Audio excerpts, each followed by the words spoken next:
Most people don't stay broke because they're bad with money. They stay broke because of what they believe about money. You ever catch yourself thinking, I'm just not the type who gets rich? Or, if I want more money, does that make me greedy? Here's the thing. Your bank account didn't get this way on its own. Your mindset got there first. In this video, we're going to pull back the curtain on the real reason your income, your savings, even your confidence, keeps hitting the same wall. And spoiler, it's not your job. It's not the economy. It's not bad luck. It's what you were taught to believe, without even realizing it. So if you've ever wondered why money feels so hard, so heavy, or just out of reach, stick around, because what we're about to uncover might just be the thing that unlocks everything else. You want to build wealth, right? But deep down, do you really believe you can? Let's talk about the mental roadblocks that keep people stuck. Not just stuck financially, but stuck in identity. Because most folks in this country aren't battling poverty, they're battling programming. You've probably heard these before. I'm just not good with money. If I work hard enough, I'll eventually be rich.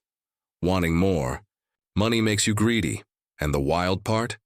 People don't say these things because they're lazy or dumb. They say them because they've inherited them. From parents, from schools, from church, from movies, from a country that praises the grind but shames the wealth. Take the belief, I'm just not good with money. Sounds harmless, right? But that's not a fact. It's a label. And the moment you accept that label, you start acting like it's your truth. You avoid learning about money. You fumble opportunities. You downplay success. Not because you're incapable, but because you've already decided you're not that kind of person. Or the classic, if I work harder, I'll eventually be rich. This one is seductive. It keeps you in motion, but not in direction. Think about it. Who do you know that works the hardest? It's the janitor pulling doubles, the nurse clocking 60 hours, the Uber driver hustling till midnight. Are they rich? Usually not. Because hard work alone, without strategy or belief, just leads to burnout. And the third one, and maybe the most dangerous of all, rich people are greedy.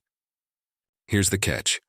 If you believe wealth makes you selfish, your subconscious will protect you from becoming rich. Why? Because you want to be a good person. And if wealth is run or bad, then your brain will make sure you stay safe and broke. It's like trying to climb a mountain with bricks in your backpack. You keep pushing, grinding, forcing yourself to move. But you're carrying beliefs that weigh you down at every step. You ever wonder why some people sabotage themselves right when things are finally going well? Why they suddenly spend all the money they saved? Why they ghost opportunities that could change their life? It's not lack of motivation.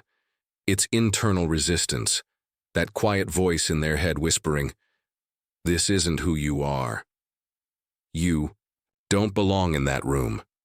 You didn't grow up with money. Who do you think you are? And until you challenge that voice, you'll keep confusing familiarity with truth.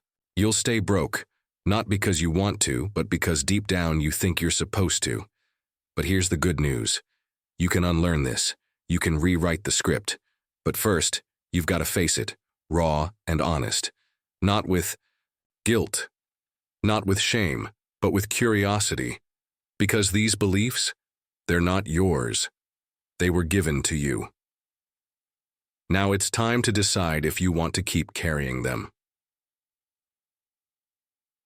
Look, if you grew up hearing money doesn't grow on trees, we can't afford that, or rich people are greedy, then you didn't just hear words, you absorbed a worldview, a framework, one that quietly taught you that money was hard to get, dangerous to want, and impossible to keep without losing your soul. And you know what? That belief system didn't come from nowhere. It was passed down like an old family recipe, not because it was right, but because it's all they had. Your parents probably did the best they could. But if they struggled financially, they didn't just pass on behaviors.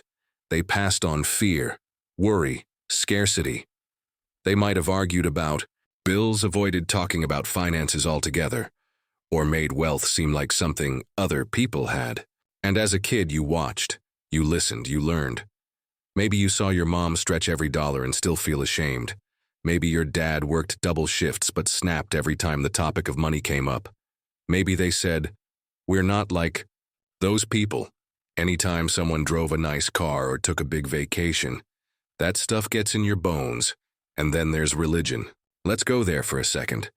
You ever hear, "The love of money is the root of all evil"? A lot of folks internalize that to mean money itself is evil.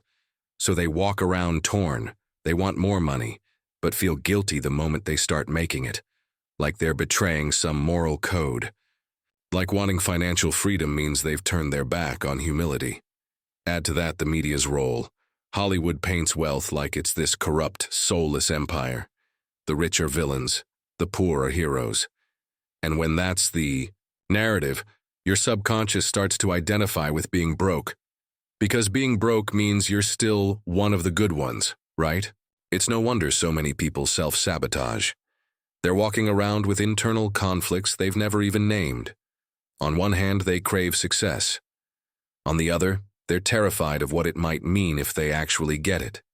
They think, more money will change who they are, or worse, how others see them. They fear losing love, respect, connection, because deep down they've been taught, if you rise too high, you'll rise alone. So yeah, those beliefs feel real. They are real, not because they're true, but because you've rehearsed them for years. That's why this isn't just about finances. It's about identity, about safety, about belonging. And until you understand where those beliefs came from, you can't challenge them. You'll keep confusing inherited fear with personal truth. But here's the shift. What you learned growing up isn't your fault, but staying stuck is your responsibility. This isn't about blaming your parents, your church, or society. It's about reclaiming your mind, looking at what you were taught, and deciding if it still serves the life you're trying to build. Because at the end of the day, those old money beliefs, they were meant to protect you. But now, they're just keeping you small. Here's the truth. You can't change what you don't notice.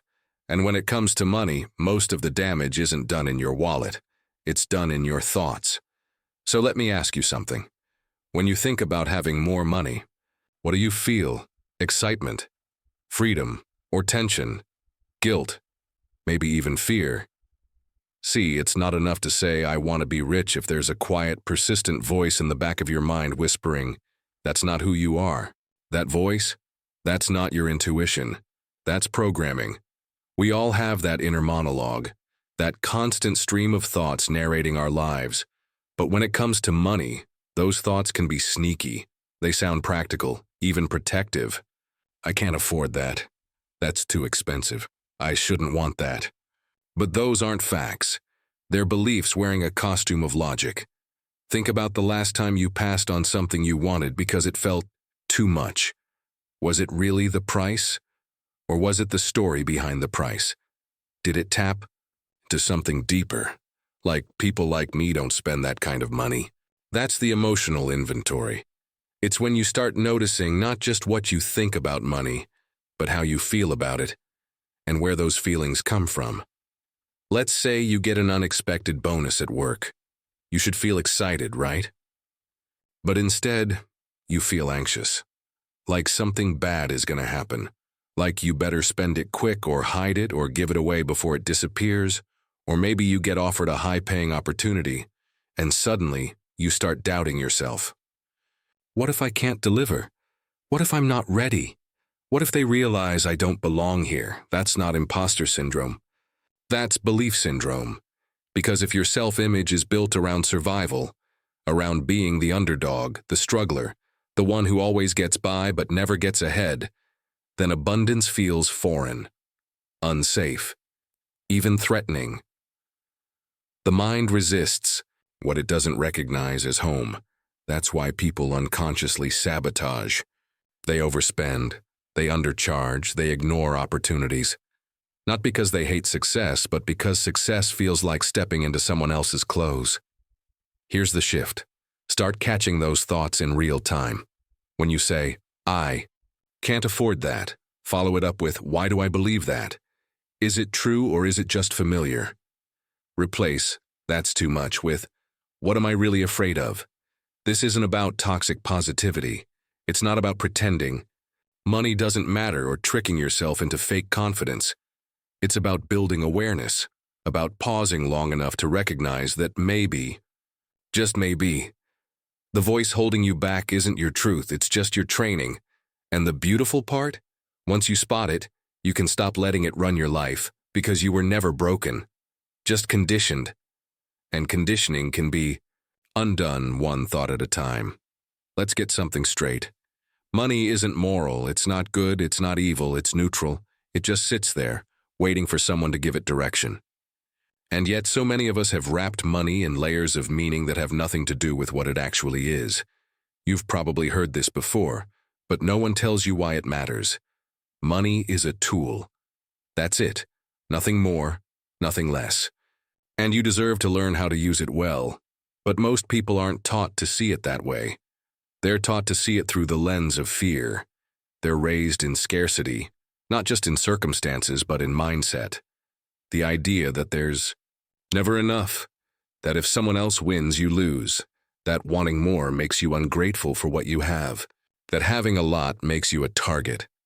This kind of thinking turns life into a survival game. You're always calculating, always bracing for the worst, always waiting for the other shoe to drop. And when you're living in that state, emotionally, mentally, you don't make empowered decisions, you make protective ones. But protection isn't the same as progress. You say no to the opportunity because it feels too risky. You underprice your services because you don't want to scare people away. You keep your dreams small because you don't want to disappoint yourself. That's scarcity running the show. And here's what makes it tricky. Scarcity doesn't always look like lack. Sometimes it looks like being overly responsible. Sometimes it looks like saving obsessively, but never allowing yourself to enjoy what you've earned. Sometimes it looks like making decent money, but still feeling like you're drowning every month.